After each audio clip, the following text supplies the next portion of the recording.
आज का हमारा टॉपिक है टाइप ऑफ एसिड्स और टाइप ऑफ बेसिस। एसिड्स को दो टाइप्स में डिवाइड किया जाता है, एक मोनोप्रोटिक एसिड और दूसरा पॉलीप्रोटिक एसिड। जब भी एसिड को वाटर में डिसॉल्व करते हैं तो जितने नंबर ऑफ प्रोटॉन्स वो देते हैं उसकी बिना पर, उसकी बुनियाद पर उसको डिवाइड किया जाता है, क्लासिफिकेशन की जाती है। और प्रीवियस यूनिट्स में, प्रीवियस टॉपिक्स में हम पढ़ चुके थे कि हाइड्रोजन आयन को प्रोटॉन क्यों कहते हैं।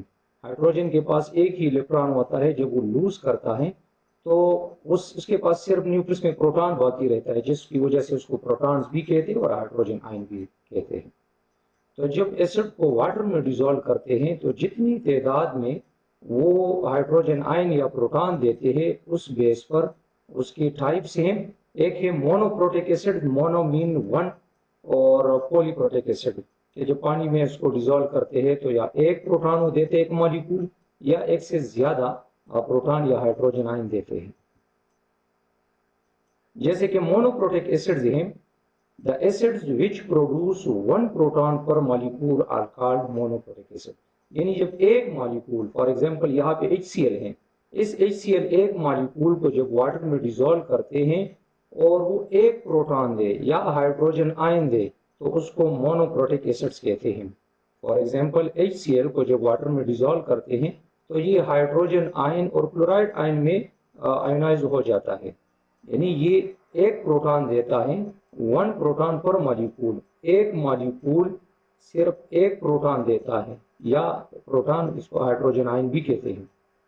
तो ऐसे एसिड को मोनोप्रोटिक एसिड्स कहते हैं। इस तरह पॉलीप्रोटिक एसिड्स हैं जो एक से ज्यादा, एक मॉलिक्यूल एक से ज्यादा प्रोटॉन या हाइड्रोजन आयन देते हैं। The acids which produce more than one proton पर मॉलिक्यूल, जब एक मॉलिक्यूल एक से ज्यादा प्रोटॉन या हाइड्रोजन आयन दे वाटर में तो उसको पॉलीप्रोटिक एसिड्स कहते हैं।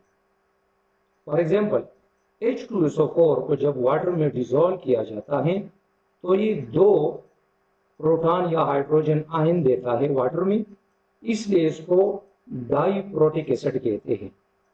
डाइप्रोटिक एसिड यानी एक मॉलिक्यूल H2SO4 का दो प्रोटॉन या हाइड्रोजन आयन वाटर में देता है, इसलिए इसको पॉलीप्रोटिक में मजीद इसकी टाइप से डाइप्रोटिक एसिड इसको कहते हैं।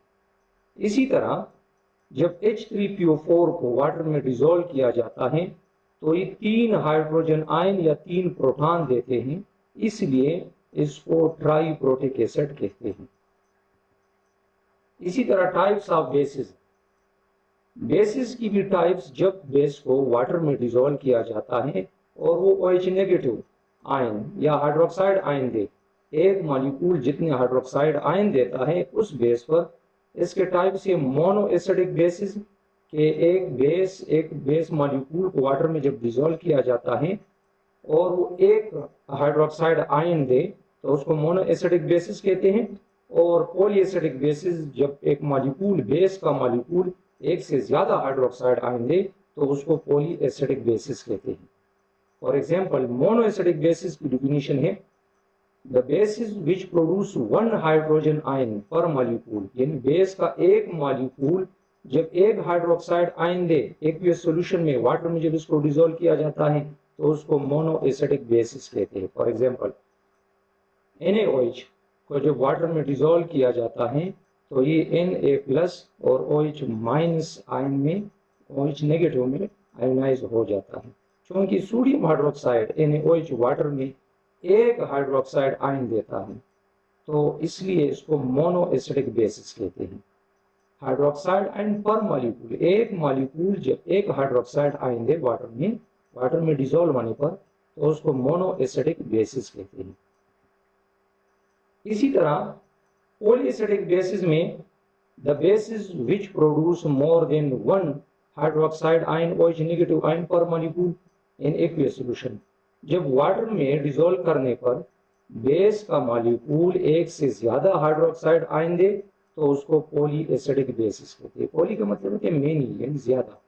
उसमें फिर डाई एसिडिक बेसिस और ट्राई एसिडिक बेसिस है। For example CaOH2 calcium hydroxide को जब वाटर में डिसॉल्व किया जाता है तो ये Ca+2 कैल्शियम आयन देता है और 2 हाइड्रोक्साइड आयन, तो CaOH2 के एक मॉलिक्यूल ने वाटर में 2 हाइड्रोक्साइड आयन दिए, इसलिए ये डाई एसिडिक बेस है। और इसी तरह एल्युमिनियम ट्राइऑक्साइड AlOH3 ये वाटर में 3 हाइड्रोक्साइड आयन देता है, इसलिए AlOH3 ट्राई एसिडिक बेसिस है। आज के लिए इतना ही, अपना बहुत ख्याल रखिए। अल्लाह हाफिज़।